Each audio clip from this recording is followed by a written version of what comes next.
everyone, and welcome back to the Recreateful channel. My name is Divia and today's video must be the most exciting one yet, as in today's video I'm going to try to follow a Micarah Tewers tutorial. She is the most hilarious, talented and amazing person. She posts tutorials that are more like a mixture of a tutorial and a vlog, and they have got the highest entertainment value. Her explanations and instructions can be a little vague from time to time, which is why this challenge is such good fun. I cut several chipmunk-length pieces of pink ribbon, then glued them down to my sleeves, no more than a Reese's cup width apart. I saw 2 other people on YouTube doing this challenge and I really enjoyed their video, so I just had to try it out myself too. And I cannot wait any longer to show you how it went. So the tutorial that I chose to follow is part 1 of the Princess and the Pauper videos. I chose this based on the fabrics I had available. I am therefore going to DIY a historically accurate pauper dress. The first step in Micarah's video is to use anything but a measure tape to transfer our measurements onto some fabric. So I used the belt of my dressing gown to roughly copy a bodice shape in my size onto the fabric.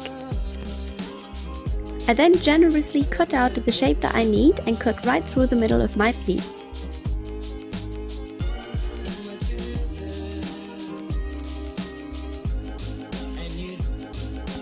I also copied this shape onto some lining fabric and cut it out twice.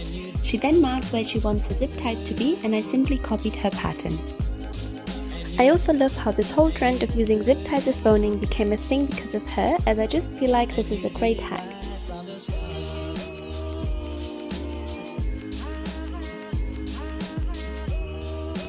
By sewing both inner pieces together along the marking, I'm creating channels for the zip ties.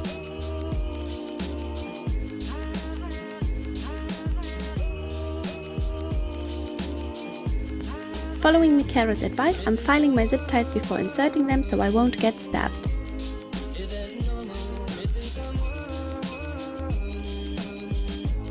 Next, I'm attaching the outer layer to the inner boned layers all along the edges, but leaving one opening.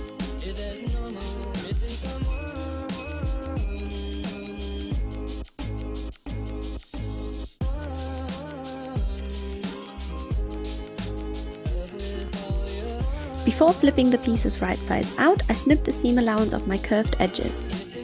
I then turn it right side out.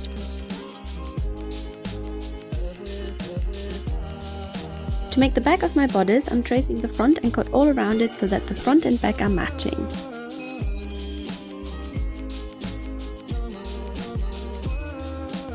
I then cut a second layer for my lining.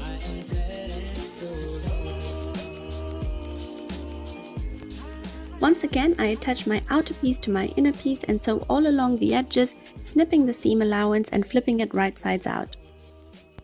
Next, I attach my back piece to the 2 front pieces right sides together. The next couple of steps I just copied from what I could gauge from the video, and I'm starting to think that she does not intend for her videos to be seen as tutorials. You can do as many layers of fabric for this as you want. I did too. If you want to do, you're not going to do this. Who am I kidding? I guess her videos are not intended for anyone to follow these steps exactly or even at all. It is probably just a way of showing what she does. She also advises to cut everything too big and adjust it later, which is what I did here too. Now the sleeves is where it got tricky for me, as I usually always use a pattern for them instead of just eyeballing it. However, I did eventually end up with these 2 shapes that I simply attached to my bodice. I tried them on and adjusted them as needed. And with that, the most difficult part was over. Using Micarah's method of creating skirts, I'm lying down on my fabric and pin where I need to cut it. I cut one big rectangle and hem all 4 edges of it.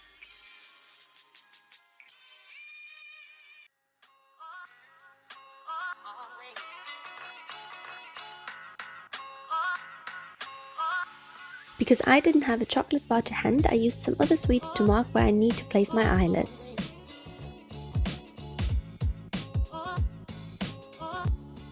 Now this step was the most fun, as I never tried this method before. I'm basically hand sewing a basting stitch to ruffle my skirt. I then attached this to my bodice with a plain stitch.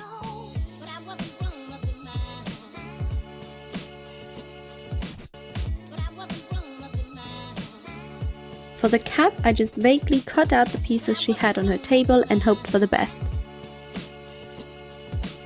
I attached them all together and made nice ruffles to end up with this historical cap. For the shift for underneath the costume, I'm just totally guessing the size and cutting it out of an old bedsheet. I sew a channel for the elastic and ended up with this piece. Unfortunately, I did not have any floral fabric for the underskirt, so I used this grey bedsheet. I cut out one big rectangle and hemmed the bottom of it.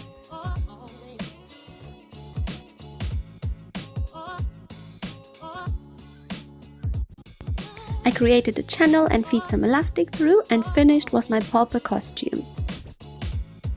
I put on my shift and my cap, the underskirt goes on top of that, and lastly I just feed some ribbon through my bodice piece and pull it tight. And here is the final outcome.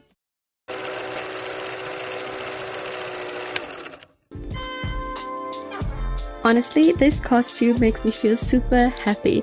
I have never DIY'd a costume before, and I now can totally see why so many people are into cosplay and fancy dresses, because it honestly is just such great fun. Here's a quick comparison between her costume and mine, and there are definitely some differences, but overall I'm really happy with the outcome.